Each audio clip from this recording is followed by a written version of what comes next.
In front of me is KIANO Elegance 6.1 Pro, and let me show you how to change wallpaper on the following device.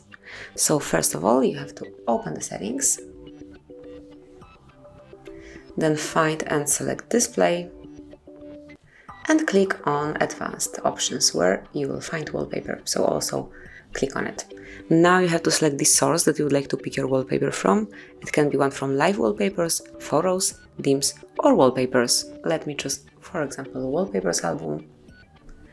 And here you've got all possible options.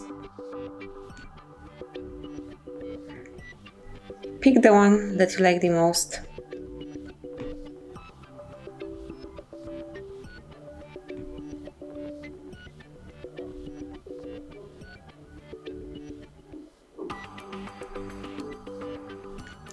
And let me choose, for example, this one.